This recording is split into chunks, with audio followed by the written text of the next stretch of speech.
Okay, we're here today to film CarlWarren Dudley in this wonderful snowy weather. We're going to ask Carl a bit about his running, and hopefully you can get some tips and hints from him to improve your running as well.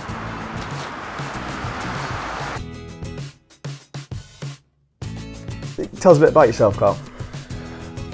So I've been running for probably about 3 years now. Actually, it's coming up quickly. Yeah. So yeah, I've been running for about 3 years. I used to run as a kid. Yeah. Used to run quite a lot because my dad's a marathon runner. He's done 20-something marathons. Oh wow. I used to go along and do like the kiddies fun run. Okay. And then when I was 9, I was diagnosed with a brain tumour. Wow. Okay. And I had to stop running for a little while. Yeah. And then actually one of the first races I came back to was I did it for the charity, kind of helped out on the ward where I was. Yeah. And that got me sort of back into running for a while, and then kind of through my teenage years I became terribly lazy really. Okay. And then, yeah, so one day I just went out for a walk and I just got this sort of competitive spirit back into myself. Right. And it just kind of kick-started it, and yeah, I went from there really. So when you had the brain tumour as a kid, how long did it take for you to get back after that in terms of being fit and active when you were young? Well, I don't know if I ever really did, if I'm honest with you. Because of like some of the medication I was on and things, I mean my weight just escalated. What weight did you get to? What was the highest? Recently, I was probably about 31 stone at one point. Okay, cool. And what are you now, if you don't mind me asking? I've lost about 7 or 8 stone now actually. So And that's over this 3-year period since you've been running? Yeah, I mean I've put a lot of it down to running really, and knowing that kind of the more I better myself, the healthier I get, the better my running gets. Yeah.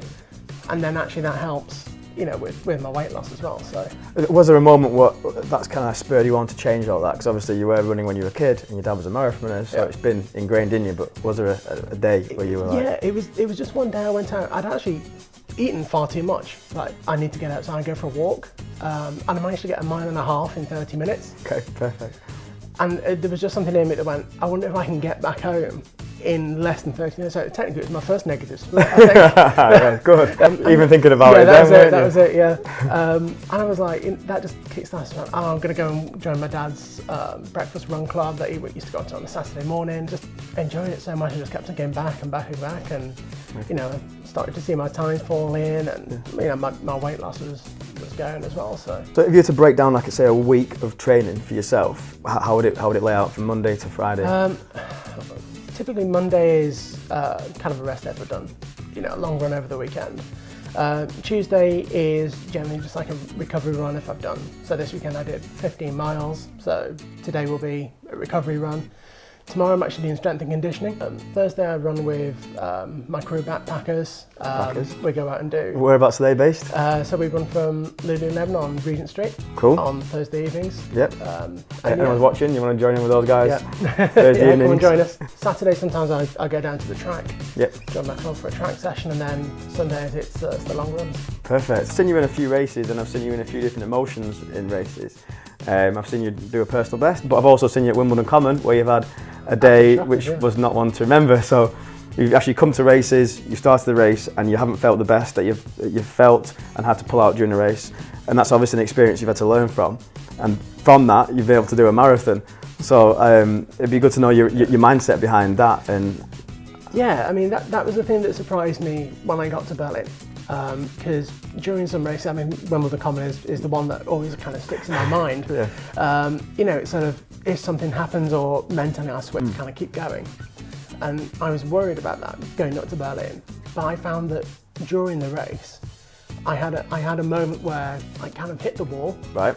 And I literally hung myself over, you know, the barriers they put around the side, and I literally stopped, and I stopped at one of those, and I kind of just said to myself, like, I'm not going to let, you know, all these people that were tweeting me and sending me Instagram messages, and because I was running for a charity as well, I was like, I'm not going to let these people down. What was the charity you're running for? It was Prostate Cancer UK. Prostate Cancer UK, cool. And yeah, it was just like, I'm just not going to let that happen. No. You know, So the moment you felt the worst, you thought about the things, the people that spoke to you, people that wish you good wishes, a charity you're raising money for, and that's what spurred you on to carry on doing the race. Yeah. That's fair. It's a good thing. Obviously, people will go for the exact same thing when they're running a race as well. So it's good to know that you've had that same experience as the people there. Right. So what we're going to do now, we'll go for a little jog and see what's going on. But thank you for that today, Carl. Pleasure. It's been amazing. Good to see you, man.